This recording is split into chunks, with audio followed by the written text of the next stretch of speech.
Hello po! Ngayon po, gagawin po natin yung sa MAPE scorecard. Ano nga bang mga nilalaman ng aktibidad ng scorecard?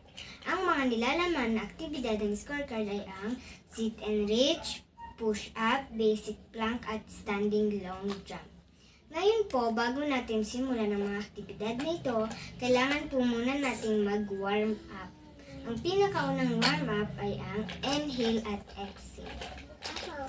1, 2, 3, 4, 5, 6, 7, 8, 7, 6, 5, 4, 3, 2, at 1. Ang pangalawang warm up naman po ay ang pagganito.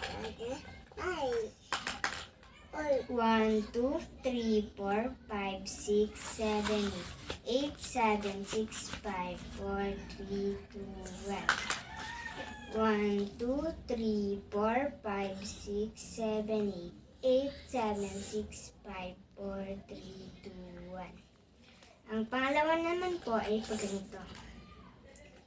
1, 2, 3, 4, 5, 6, 7, 8. Ang kabila naman po. 8, 7, 6, 5, 4, 3, 2, at 1. Ang susunod naman po ay ang pagganito. 1, 2, 3, 4, 5, 6, 7, 8. 8, 7, 6, 5, 4, 3, 2, and 1. Ang panghuli po ay pagganito. 1, 2, 3, 4, 5, 6, 7, 8. 8, 7, 6, 5, 4, 3, 2, and 1. Ngayon po, maaari na po nating simulan ang ating aktibidad sa scorecard. Ang pinakaunang aktibidad sa scorecard ay ang sit and reach. Kaya simulan na po natin ito. Kailangan po nating umupo ng tuwid. Idiretso po natin ang ating mga paa. At abutin po natin ito nang hindi yumuyukong dito. Simulan na po natin ito. 1, 2, 3, 4, 5, 6, 7, 8. 8, 7, 6, 5, 4, 3, 2, 1. At ang pangalawa naman pong aktibidad sa scorecard ay ang push up.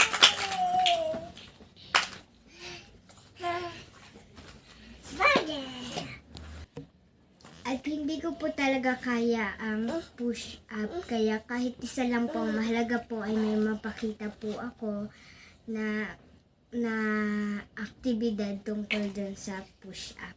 Kasi mabigat po talaga yung katawan ko. Hindi ko po talaga kaya. Kailangan po, nakaganito po yung mga kamay natin. Karaniwan sa mga napapanood ko, nakaganito po. At kailangan ganito po. Ganyan.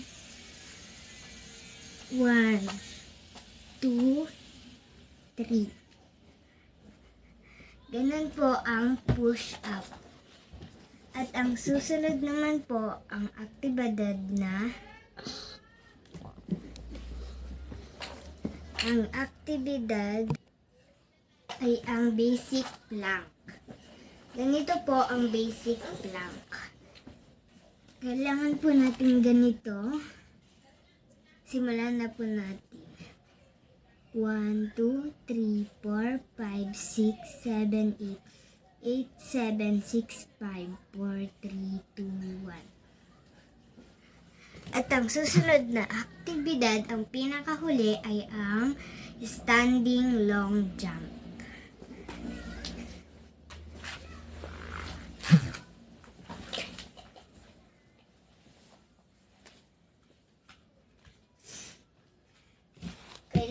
po, nakatuwid ang ating mga paa.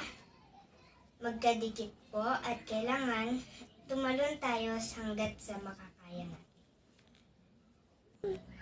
Ang standing long jump ay malalaman mo dito kung gaano ka kalayo tumalon at kung gaano ka kapwersa at kalakas. Kaya simulan na natin ito.